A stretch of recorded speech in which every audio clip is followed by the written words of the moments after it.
కానీ ఋషికొండలో ఇల్లు కట్టుకున్నారు వీళ్ళు. బూడిదలో పోసిన పన్నీరు అది బాధేస్తుంది. అంత విలాసవంతమైన భవనం, ఓకే, వాళ్ళు అనుకున్నట్టుగా నేను వాళ్ళ ఆ వాదనకి నేను సరే అంటున్నాను, ఓకే, మీరు అన్నట్టుగానే అది కూర్చోబెట్టి ఎవరైనా విఐపీస్ వస్తే ఉండటానికి అంత అవసరమా ప్రస్తుతం? నాకే క్యాంప్ ఆఫీస్ ఇస్తే నన్ను అడుగుతూ ఉన్నారు, ఏం చేయమంటారు మరమ్మతులు అంటే, ఏం చేయగలరు అలా ఉంచండి అన్నాను. కొత్త ఫర్నిచర్ ఇంక కొనకండి, నేను తెచ్చుకుంటాను అవసరమైతే.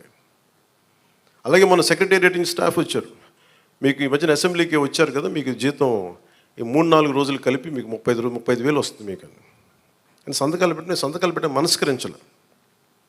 నేనేమనుకున్నాను, జీతం తీసుకొని పని చేద్దాం అనుకుంటే యాక్చువల్లీ లోపలికి వెళ్ళి పంచాయతీ నిధులను చూస్తూ ఉంటే డబ్బులు లేవు. పంచాయతీ శాఖలు ఎన్ని వేల కోట్ల అప్పులు ఉన్నాయో తెలియట్లా. ఒక్కొక్క హెడ్ తవ్వే కొద్దీ, అంటే ఒక్కొక్క దానికి ఏ హెడ్ కింద ఎంత ఖర్చు అవసరం ఉంది తవ్వే కొద్దీ అసలు అనంతంగా లోపలికి వెళ్తానే ఉంది. మాకు ఒకటే అనిపించింది, ఇవన్నీ కరెక్ట్ చేయాలి. ఇవన్నీ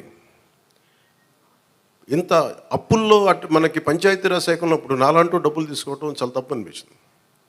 అందుకని వాళ్ళకి చెప్పి, నేను జీతాన్ని వదిలేస్తున్నాను, నా జీతాలు ఏమి వద్దు, కానీ నా దేశం కోసం, మా నేల కోసం పని చేస్తాను. ఎందుకంటే ఇది పరిస్థితుల్లో మేము ఇచ్చే పరిస్థితుల్లో ఉండాలి మనందరం. అలాగే ప్రతి గవర్నమెంట్ ఉద్యోగులకు సంబంధించి కానీ, పోలీస్ శాఖకు సంబంధించి కానీ, వాళ్ళు టీఏలు, డిఏలు, రిక్రూట్మెంట్, ఇవన్నీ చాలా కష్టసాధ్యమైన సమస్యలు. ఇవన్నీ చెయ్యాలి, యాక్చువల్ బాధ్యత ప్రభుత్వాలకి.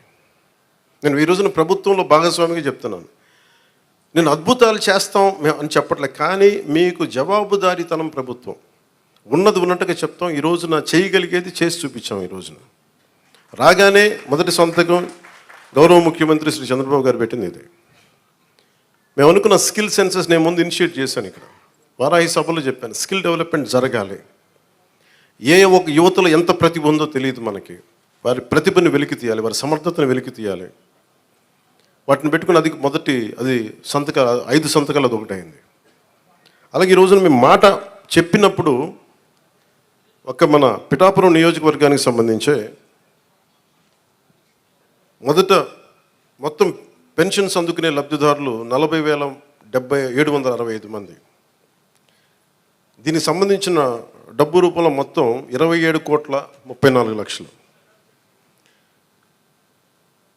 వృద్ధాప్య పెన్షన్లు అందుకునే వాళ్ళు దాదాపు 20,396, వితంతు పెన్షన్లు అందుకునే వాళ్ళు 9,970, దివ్యాంగులు పెన్షన్ తీసుకుని 4,819, మత్స్యకారులు 1,498, చేనేత కార్మికులకు సంబంధించిన 997, కల్లుగీత కార్మికులు 619, డప్పు కళాకారులు 230. ఇలా కాకుండా అలాగే ట్రాన్స్జెండర్స్ కానీ, ఇందాక మీరు మాట్లాడుతూ ఉన్నారమ్మా, దీని గురించి మీరు ప్రత్యేకంగా మాట్లాడతాం మీ గురించి.